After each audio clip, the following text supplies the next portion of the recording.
You too. What's up with you? Hope you're having a wonderful day. Being safe and all that good stuff. Welcome back to another video. For today we have for you is when Ghostface gets folded by a white girl in Scream. Um, Other than that, let's just hop into it. Video will be linked in the description down below. Again, hit the like button, hit the sub. And yeah. You pick the phone up, cuz. Hello? Hey, who is this? I think you have the wrong number. Hello? Why'd you hang up? I just want to talk to you. Hey, why don't you tell me your name? I'll tell you my name. No. Well, come on. My name's Raekwon. What? What's that smell? Wait, how can you smell anything? I mean, what's that noise? It's, popcorn. Popcorn? This was at the movie theater? No, I'm about to watch a scary movie. Oh, a scary movie, huh? What's your favorite scary movie? I don't know, that one with the big guy in the mask? It's like it could be any movie. Anyways, you sound pretty good looking. Do you have a boyfriend by chance? No. Hey, listen, I just want to know what your name is. Want to know who I'm looking at. I'm done talking. I'm getting off of here. Hey, you listen. No, you listen, bitch. You hang up on me again, I'm gonna grab you by your little neck and I'm gonna strangle you. Man, you looking like one of them wacky inflatable whale arm flailing tube mans. You know, from Family Guy. Oh my God, who's there? Don't ever say who's there in a scary movie, man. And you gonna be the first one to die, bro. You might as well just go out there and run in the yard. Tripping, man. You better get off the phone or my boyfriend's gonna beat you up. But listen, go look on the patio for me. Oh my God, what is going on? We're about to play a game. Turn off the light for me, or your boyfriend's gonna die. So if you even play with me, I'm gonna hit him with this bitch. And you know I got a switch on it. I just wanna hear you. Sheesh. I know I deserve a subscribe for the voiceover in the beginning. Well, you know how bad my throat hurt right now? Hey, yo, pause. Yo, my fault. But you know for a fact that I had to cover this video. I mean, y'all been asking for this for like 3-4 weeks now. Yo, say the channel ain't even been out for like 3-4 weeks. So you capping. All right, I'm lying. But y'all do be asking for it. Now, these two characters right here, Steve and Stacy, I think. I'm gonna keep it a band. I don't remember her name. They're not super important. All you need to know is that they're the two characters in the beginning of every scary movie that died, that you get this like strong feeling that they're main characters and then they aren't. You just don't see them for the rest of the movie. Do you know how it goes? Now at this point, our main antagonist, Ghostface, is on the phone trying to play a game, a movie trivia game. But he done already hit Shorty with the okie doke. Asked her who the killer on Friday the 13th is. She gonna say Jason Voorhees. I ain't gonna lie, when I rewatched this movie, I answered out loud and said Jason. He would have smoked my dumb ass too. Yo, imagine getting smoked by somebody while your parents are right there. Like he ran up on her in the backyard and stabbed her dead in the chest and then damaged her throat so she couldn't talk. Literally damaged her larynx. Look at her. Her parents are right there. Mom. She can't hear you, dumbass. Her parents are inside panicking and she's outside getting dragged like a bag of trash. They done cut the receiver on the phone and all that. So her dad sent her mom outside talking about go to the McKenzie's. And they go out there and Shorty is hung on a yo. Is this secretly Emancipation featuring Will Smith? Cause why do That is crazy work. we got anybody hanging from a tree? Now this is our true main character, Cindy Prescott. And this is her crazy boyfriend, Billy. You know, this whole movie, I feel like Billy is insane. I mean, from the very first time I see him, we're talking about, hey babe, I was just watching The Exorcist and it reminded me of, you know, me and you. You know, on TV, all the good stuff's cut out, so it's like rated PG, you know. We used to be in a rated R relationship and now ours is kind of lukewarm, you know. Did you just say The Exorcist reminded you of me?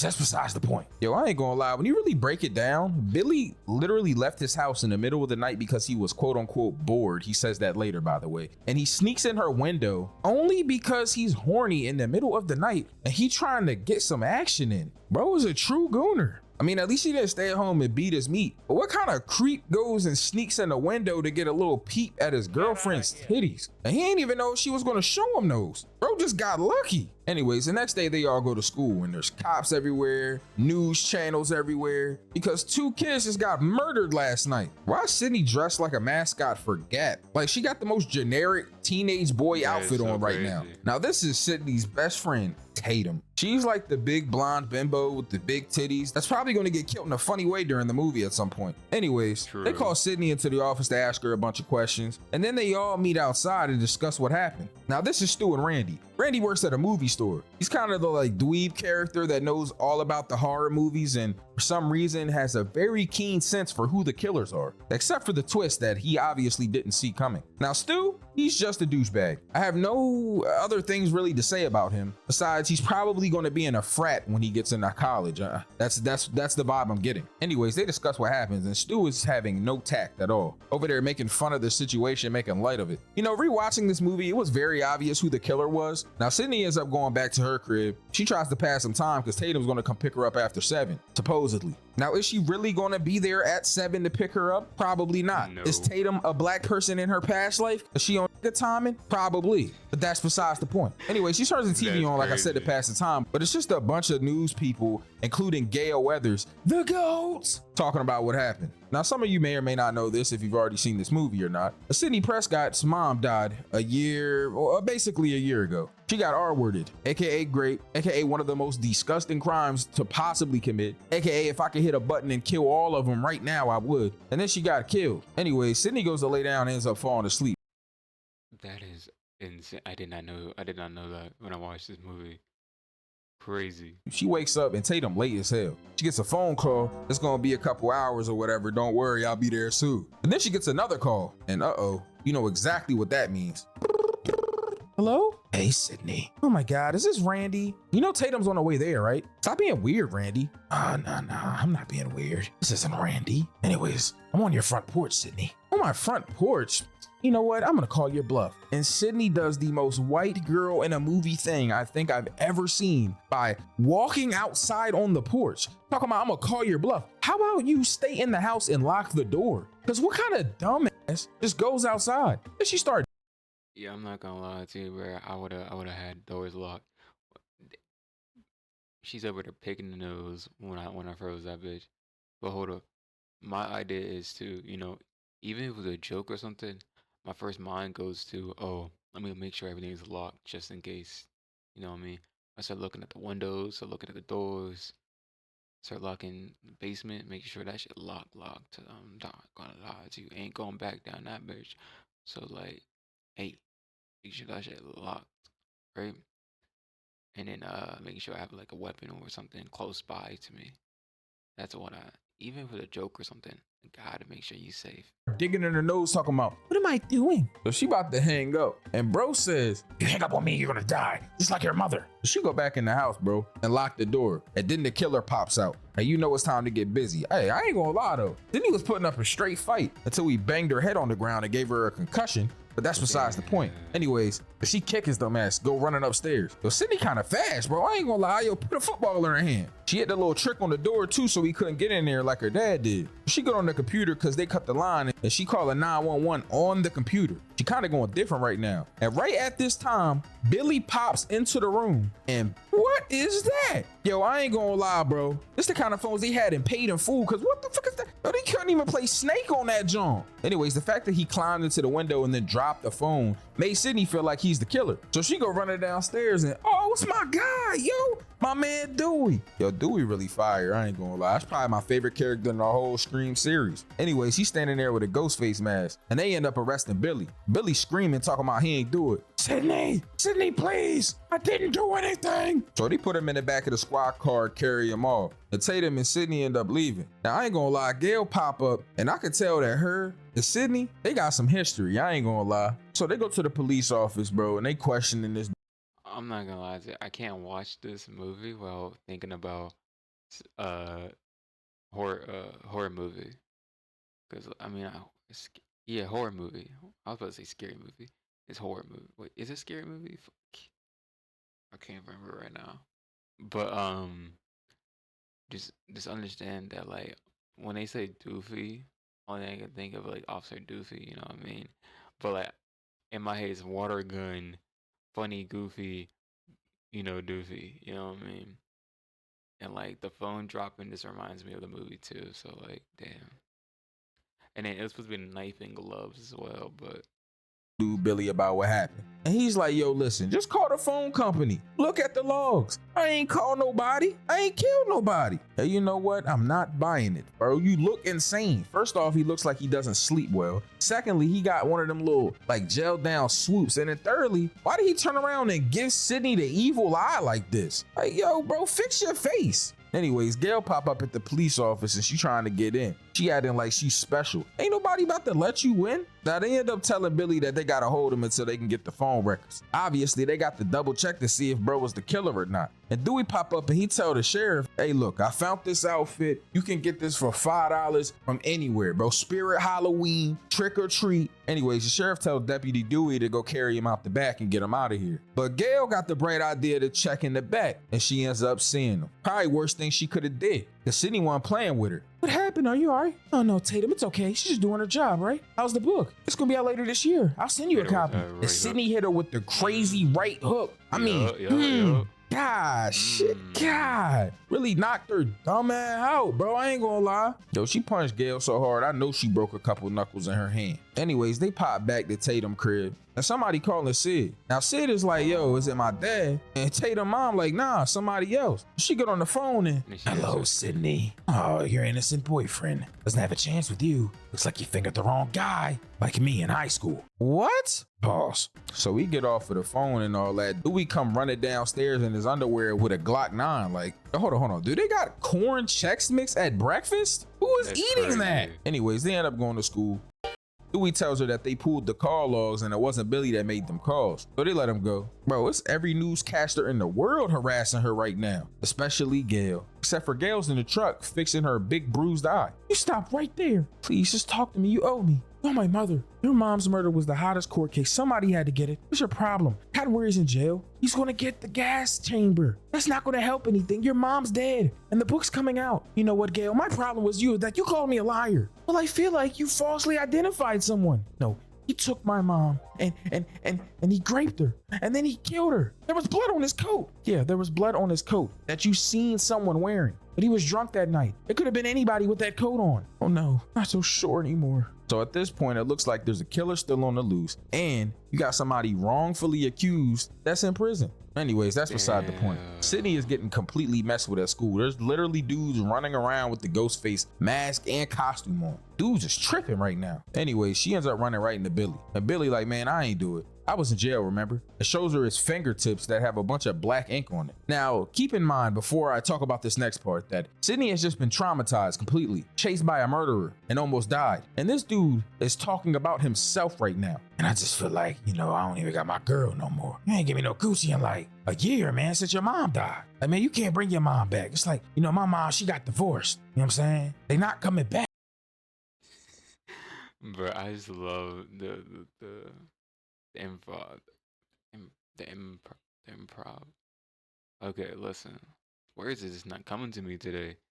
But other thing I gotta say is it's crazy how like he does end up talking about himself more and no one cares about her and the deal that she almost died, you know what I mean? Or at least like, yeah, Lily almost died. Like no one seems like to care about it at all. It's crazy.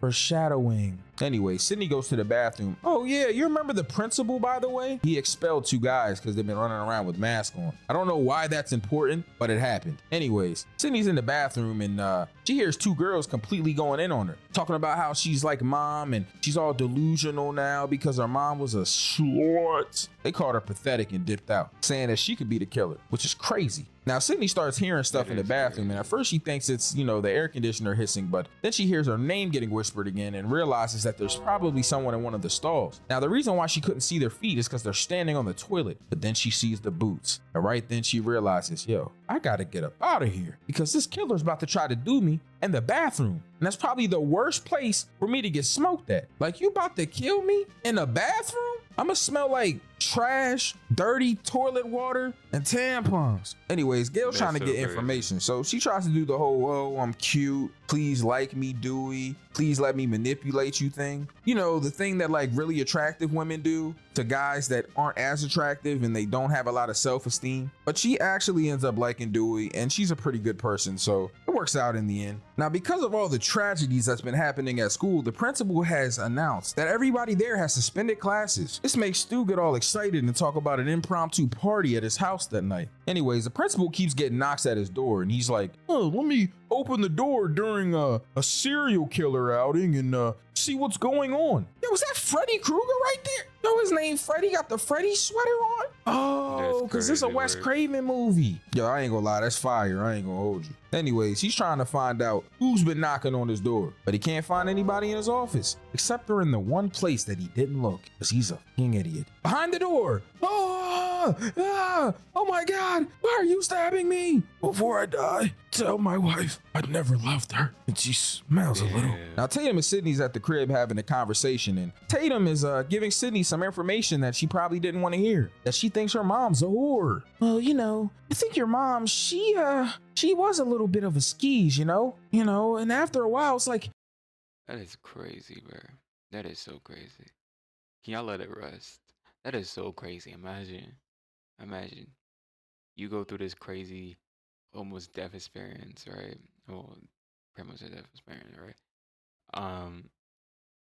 And then your friends keep on saying, not only your friends, but even people around you start calling your mom a whore. That is crazy work. It's some crazy work. It's a rumor. Well, obviously, they can't really prove a rumor, you know what I mean? But it's probably true, Your mom's a whore. Anyways, Randy's at the movie store and we're having a discussion about horror movies. And, Randy knows everything about them. Yo, son, I ain't gonna lie, yo. You think that now Billy's all crazy and shit? That I might got a chance with Sydney, son? No way, dude. Like, there's no possible way that she would ever do anything with you. Like, come on, dude. Yo, anyway, son, it's obviously Billy. Like, he looks like a grade A sociopath, son. Hey, what was that? Oh, shit. Oh, Billy, what's up, man? I was just saying how cool you are, son, and how your teeth are so straight and perfect. You know what I'm saying? That you look like Chip Skylark from Fairly Odd Parents, son. Okay. That's what I thought you were saying. Stop playing with me, cuz. Yo, my fault, son. Now, the whole town is shutting down early because of curfew. The Sydney and Tatum are trying to get things together. The whole time this is happening, though, they're getting followed by the killer, which makes me feel like, how is that possible? Anyways, they find out that those calls came from Sydney's dad's cell phone. Anyways, Dewey drops him off and he tells him he's gonna be on guard, making sure that everything is cool and not to get too lit or he's gonna have to report him. So they're going to the crib and, Stu in there with a big pipe of funnel and beer. You know what type time he on. I told you he was gonna join the frat. Bro moving like Channing Tatum in 22 Jump Street right now. Anyways, Dewey ends up pulling on Gail and scares her half to death. Sorry, I didn't mean to scare you. Oh, it's okay, Dewey. How are you? Yeah, I'm cool. I was thinking about maybe going in, if that would be okay. I guess I could take you in there. They probably would like to meet you anyway. You're famous. So they ring the doorbell and they go in there, bro. And Stu's like, oh my God, dude. It's the shorty from the channel thing and Gail. It's Gail, man. Whatever. You know what I'm talking about. She's hot. So they go into the crib, bro. And Tatum is tight right now. Like, why are you bringing her in here, first off? But second off, why are you in here? You're 25, Dewey. You in here with all these teenagers. You're a grown man that looks 12 in the face if it wasn't for that mustache. Anyways, Tatum goes into the garage, bro. And come on, did they have to make her nipples hard in this scene? Anyways, Tatum goes to go get a bunch of beers for everybody, but the door ends up closing and it's locked. And then on top of that, the garage won't open all the way because Ghostface closed it. How did he even get in there? Anyway, she go up thinking that it's some sort of game that Randy or somebody else is playing. And she's like, oh, let's play a game. You want to play Psycho Killer and I'll be the victim?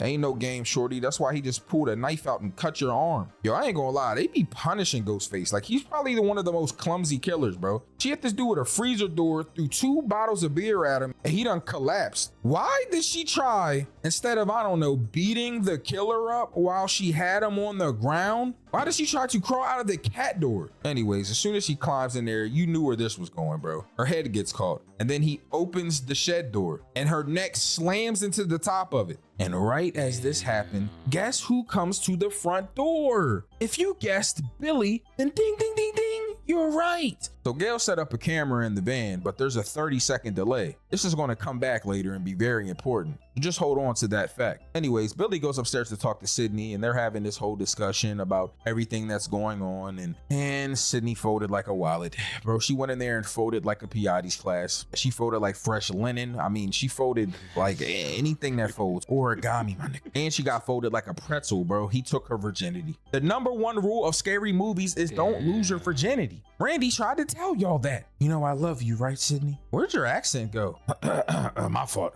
Your boy Sin forgot about that shit, but don't worry about it. 12 seconds later. Is that all you got? I can't believe that this even happened, bro. Let this psychopath take your virginity. You know what? I'm not even gonna question it though. You fell for his boyish good looks and his really messed up teeth. Anyways, they're downstairs watching the scary movie, bro. And this dude Stu talking about he want to see Jamie Lee Curtis breast. Like, my God, bro. Goonin in the big 2020. My bad. You are in 1996 right now. So I'm gonna let you be a goon, all right? Anyways, Randy gives the rules of horror movies. 1, don't lose your virginity. 2, don't get high or drink. And 3, don't leave and say I'll be right back. And Stu does that exactly and doesn't die. But what does that tell you? Anyways, Dewey comes and scares them once again by banging on the van and tells her that he's got some details about a car that's in a bush down the road and he wants to take a walk with her. It's the perfect time to take a walk right before everybody starts to get murdered, Dewey. Anyways, they get a phone call and they find out that the principal got murdered and he got hung on a goalpost. So all the kids that are in the house, they dip off because they want to go see Principal Hembry's body hung up, which is crazy, by the way. Anyways, they get to driving and they almost hit Dewey and Gail, but luckily that happened because they jumped and they found the car. Lucky for Dewey though, because he got a kiss, but terrible because they see Sydney's dad's car. They're putting 2 and 2 together and they think that Sydney's dad is the killer. This is the most obvious frame job I've ever seen in my life. Anyways, Sydney and Billy are finally done having sex, and after 12 seconds of intense passion, then she gets to having a conversation about him that's interesting. Who'd you call when you were in the holding cell? Oh, I called my dad. Oh, okay. But the sheriff called your dad, so... I called him and he just didn't answer me. You don't think it's me, do you? No, of course not. I'm just thinking if it was you, it'd be, obvious you could, make a phone call to make it look like it's not you. What do I have to do to prove to you that I'm not a killer? And right then, the real killer is behind Billy and gets the, bro, Sydney, how did you even think that this was real? Look at his shirt. There's literally no stab wounds on his shirt. Like, what are we even talking about right now? I just realized. But like, even at the neck area, there's no wound there. Anyway, Sydney gets to running and she's in the attic trying to figure out what to do. She ends up going to a window and she sees the cameraman's van. Anyway, she gets to the roof, but she ends up falling on the top of a giant boat. My God, I know there's internal injuries in her body right now. Anyways, my man Randy was about to get stabbed, but Sydney's outside making a bunch of noise, which made the killer dip off. So she ends up going to the cameraman's van and she wakes him up. He opens up, they get in, and they realize that Randy was about to die, except there's a 30-second delay. So the killer's already been outside towards the van, and he ends up stabbing Fat Boy in his neck. So Sydney's in the van and she crawls through to the back. All I'm saying is, why did the killer try to also go through the back? Anyways, Dewey goes into the house, bro, and he's looking around. He got the strappy do out. Now he hears a bunch of noise, but it's the TV, and he's like, oh, okay, it's all good. Now Gail gets in the van and she's about to call 911, but Randy pops up. She smacks him like 18 times with the phone. Now this causes her to get startled and she speeds off after realizing that her compadre, her cameraman, is dead and laying on top of the van. So she makes a bunch of moves, gets him off of the van, and ends up crashing and smacking dead into a tree. Anyways, Sydney ends up going to the house and Dewey got stabbed in his back, both physically and figuratively. Anyway, Sydney's trying to start the car up, but the keys are gone. And this dude, Ghostface, done opened the trunk up. So she get on the dispatch. Oh my God, please help me. I'm at 236. I wish I could woods. And this guy might kill me. But we get to trying to stab her. She run up, she go in the house. Randy come popping up and Stu. They're both yelling at her. Yo, oh my God, son, yo, Sydney, please let me in, son. Oh, don't listen to him, dude. He's losing his mind. Oh my God, screw both of you guys. Yo, Sydney, please let me in, son.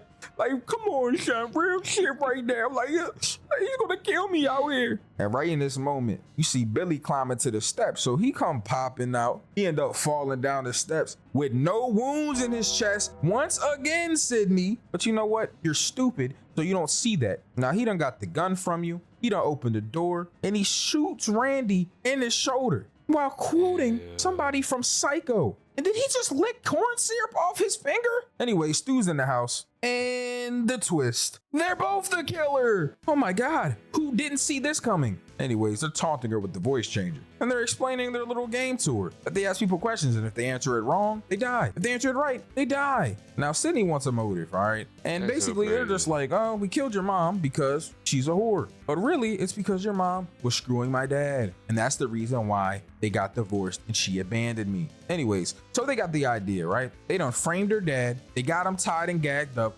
on some dominatrix shit. And on top of that, what they're gonna do is they're gonna stab each other to make it look like the killer was gonna kill them. They killed Sydney, and then he killed himself. He stabbed Stu, then Stu stabs Billy, and then Billy, I guess he got mad because maybe Stu stabbed him a little bit too deep because he got the poke in him like he in Great Britain. I mean, look at this one frame where the dad's just looking up, and he's probably thinking to himself, what the hell is going on right now? This dude Stu talking about, I'm feeling woozy here. Bro losing blood real fast. Anyways, he tells him to untie the dad. They're about to get ready for the plan to take place. But the gun is gone. And guess who has the gun? The ghost! Gail Weathers. Right here, asshole. The reporter that's left in the van. She comes back, stumbles on you two dipshit, and then saves the day. Except for Gail didn't know that the safety was on, so there is no safety for her apparently. Anyways, they walk back in there, and the time that all of this happened, Sydney must be Barry Allen because she took her dad, put him somewhere safe, and took the voice changer and found a way to call him. Well, I guess she had the voice changer and the cell phone on her, so that makes sense. But anyways, how fast are you, Wally West? I'm gonna play a little game. I'm gonna play a game called I Called the Cops on You Guys. Dude, did you really call the cops, dude? Of course I did. Oh, my mom and dad are gonna be so mad at me. So Billy running around with the gun on him and a bunch of feathers on his hands, like he just got in a gooning match with two chickens. And Sydney done popped out of the closet, stabbing him with the top of an umbrella. Dang, look how she just flipped over on Stu when he tackled her though. Hold on, she kind of going crazy right now. I was that a thing for you, Sid? Yep, and I have a thing for you too. That's why I just smacked you with a potted plant. And then I dropped a TV on your head. Oh my God, did he get electrocuted? Billy on the ground and he's passed out. And never mind, he's up. So he's about to strangle her, right? And I'm like, all right, what's about to happen? And then Sydney stabs him in the chest with her finger though, puts her finger in the hole of the stab wound. And then Gail comes in with the clutch, the goats. Fuck. Smoke is dumbass. So they help Randy get up and they end up slowly walking over there. Billy woke up and they shot him in the head. Not my movie. Anyways, her dad pops out of the closet. He's fed up with this, obviously. Like, he's really calm though. Like literally, like all of this happened, but he's like not even reacting crazily. Like he's already dealt with some bullshit. Like honestly. Anyways, everybody's safe. It's not the first rodeo I went through. Everything's crazy, fine. bro. Gail got her super, oh, I'm the best, I saved everybody, so my book's gonna sell story. And we lived happily ever after. And by happily ever after, I mean there's probably going to be a sequel where killers come back somehow, or there's some other killers. And I know that you guys want to see that, so make sure this gets at least 3,000 likes, and I got you. Alrighty, alright. I hope you enjoyed the video as much as I did. The video will be linked in the description down below. And don't forget to hit the like button to sub. And I'll see you on the next one. God bless y'all. Be safe. Peace out.